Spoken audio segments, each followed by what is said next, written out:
So just to recap, a little while ago I purchased a 1889 Schmidt-Rubin rifle from J&G Sales. So a pretty good deal, got it for under $500 and as an antique ships to your door. So overall, it's like it's in really nice shape. So I don't think I'm gonna have too much to do with it. But I'll be taking it apart. I'll be cleaning it with a little bit of oil. I'll see if there's a soldier tag there in the butt. Clean out the bore, and I'll put a little bit of grease on the bolt inside the action just to help keep the bolt running smooth. So I'll go ahead and take this apart, show you how it looks. All right, so I got it all broken down. Take a closer look at it. Starting with the butt, you can see it's missing the soldier tag, but it's not exactly unexpected, especially with these older ones. These wood screws are in really good shape, and the stock's in really nice shape. It's also got matching number, little marks and stuff in it. Same with the top hand guard, also matching, also in really nice shape. And looking at the action, looks pretty good. It's got some markings there under the barrel, assuming it's inspection marks. The magazine with the matching serial. And just in really nice shape. I mean, no rust or pitting or anything like that. It's got that little free floating brass sleeve down there. Needs to be cleaned up. Taking the bolt apart. All the parts in the bolt are really nice.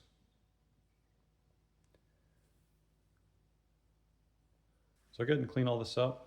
Not really much cleaning to do, but kind of wipe it down with some oil. I'll clean out the bore. I'll show you how it looks. All right, so got it all cleaned up. Take a closer look. Starting with the stock here, you can see on the butt, just a little bit of boiled linseed oil. It's really cleaned it up a bit.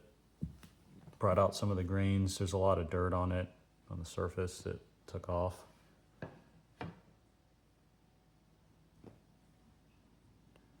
It definitely looks really nice, especially for its age. There's a couple little dings here, but expected for something that sat in storage and was used for so long. The other side there. I really like the grains here in the wood on this side of the butt.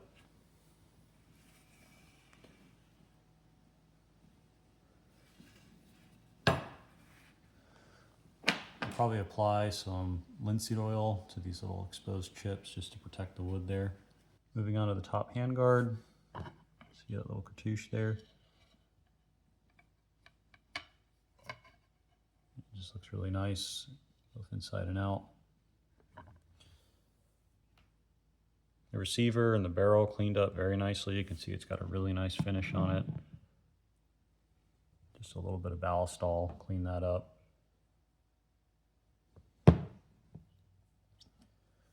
Same with the trigger guard.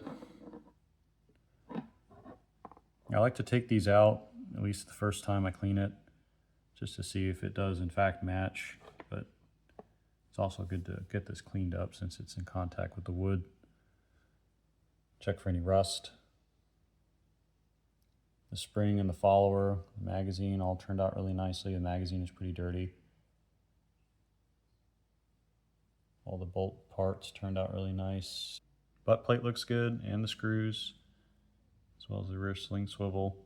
I did put a little bit of Hubert's here on the sling just to protect it. So overall it looks pretty good. I did clean the bore out. I'll show that here in a minute. And I'll just go ahead and put it back together. I'm gonna grease the bolt here a little bit. Any of the areas that have movement down here on the threads especially. I like to use Mobil 1 grease. It comes in a little tin and it's a red color. It's really good because it has a really high heat tolerance. You can use it for automotive purposes too. So I'll go ahead and put all this back together, show you how it looks. Got it all put back together, take a closer look at it. See, it's a lot cleaner. A lot of that loose dirt and everything was all over it, and all that dust is gone. Really didn't take much cleaning, just to wipe down with some ballistol. It's well linseed oil on the stock, so pretty simple project. Go ahead and turn it over.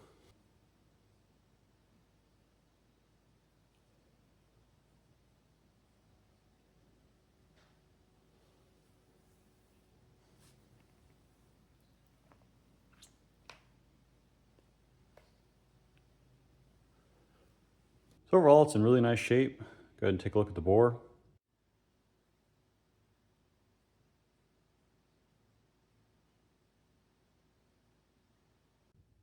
As you can see, the bore is in really good shape. It's pretty much a mirror finish. Excellent bore. It's a little dirty when I got it, but just ran a brass brush through it, a couple patches of some ballistol and some bore solvent, and it cleaned up really nicely. So just a tip on the bolt: when you put the bolt back together, I like to grease it with some Mobil 1 synthetic grease. Comes in this can right here. It's like this red color. And I like it because it's really good with high heat and a lot of different bearings and parts that move together a lot like this bolt.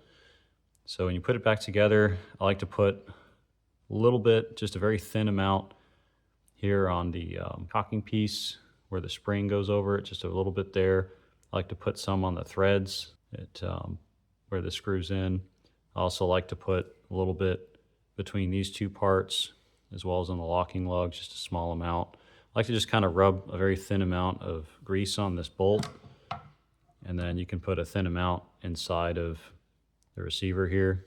And what that does is just makes the bolt very smooth, because all those parts that are moving together and against each other have some lubrication, and grease works a lot better than oil. I actually like this bolt more even than the K31. The 1889 and the 1911s have really nice bolts.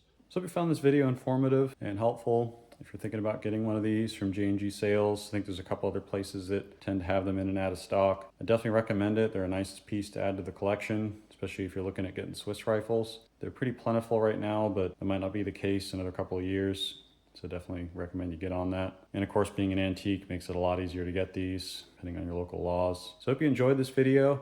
I have a couple more videos coming out, one on the Steyrs that I put back together that I got from World Tiger Imports, the Steyr M95s. I have a couple range videos in the works as well. So if you'd like to be notified of those, feel free to subscribe and sign up for alerts. If you have any questions about this rifle, feel free to drop in the comments. And as always, thank you for watching.